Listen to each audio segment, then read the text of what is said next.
नमस्कार साथियों, आप सभी का वर्षिका एकेडमी में स्वागत है। आज चर्चा करेंगे काउंसलिंग के संबंध में।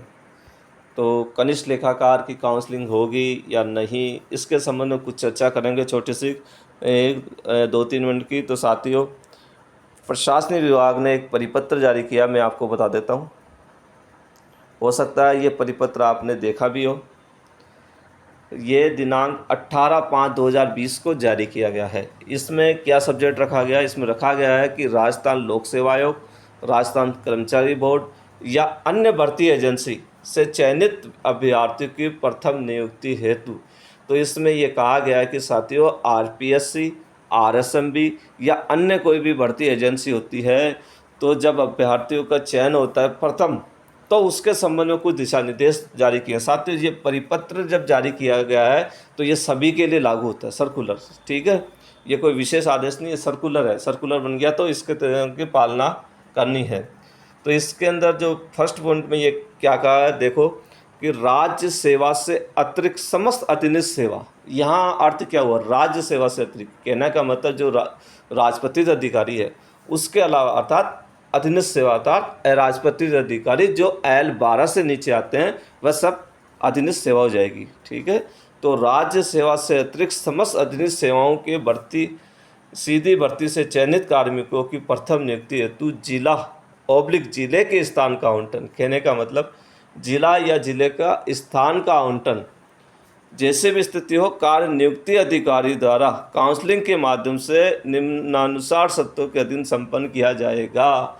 तो साथियों, इसमें दो चीज़ हो गई। एक तो जिला आवंटन की प्रक्रिया बताई गई है, दूसरी नियुक्ति प्राधिकारी को ये काम करने के लिए निर्देश दिए हैं। तो इसी पे साथियों आज हम चर्चा करेंगे इस सर्कुलर के ऊपर।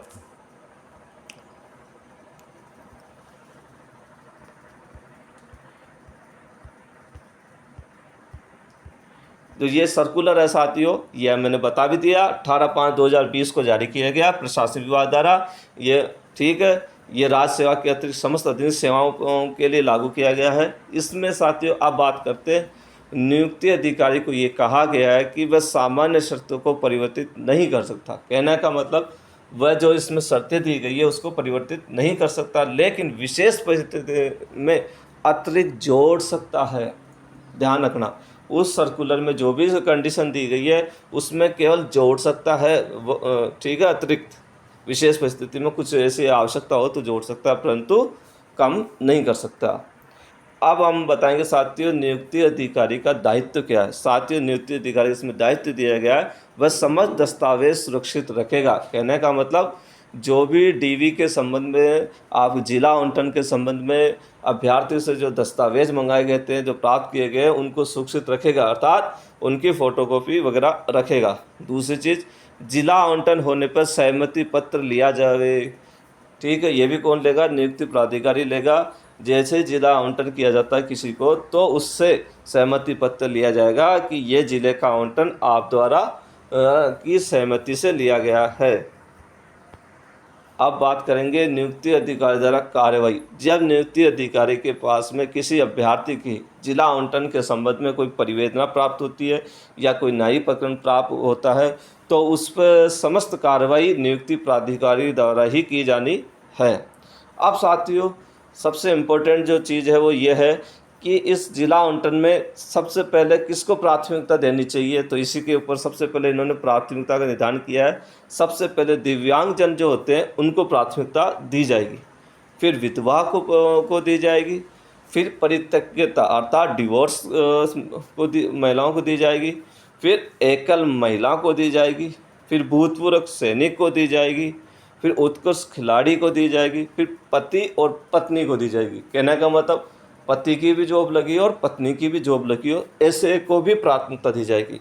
और इसमें यह भी कहा गया, कुछ ऐसे भी हो सकते हैं जिसमें से पहले से ही किसी या पति या पत्नी दोनों से किसी एक की जॉब लग रही है, तो भी इसको प्राथमिकता दी जाएगी। अब नवीन जॉब के समय ऐसे जो कैंडिडेट होगा उसको भी प्राथमिकता दी जाएगी। अब साथियों, कुछ इसमें विशेष परिस्थिति भी दी गई है जिसमें के तहत भी जिला आवंटन के लिए ऐसे अभ्यर्थी को प्राथमिकता दी जा सकती है। कौन से होते हैं? एक तो है शहीद परिवार का आश्रित, ठीक है, शहीद परिवार का आश्रित होगा, उसको भी प्राथमिकता दी जाएगी। एक माता पिता अथवा पति ओब्लिक पत्नी जब असाध्य रोग से पीड़ित हो, ठीक, कौन?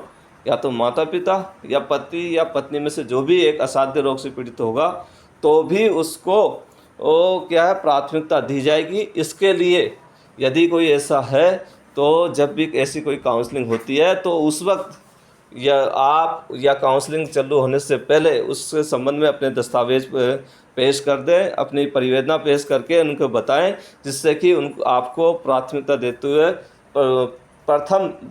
प्रथम बैच में ही बुलाया जा सके, या अन्य परिहार स्थिति जो भी बनती है। तो साथियों, ये जो परिपत्र था प्रशासनिक विभाग का, इसके बारे में हमने आपको बता दिया। इसमें केवल इतना ही लिखा हुआ है।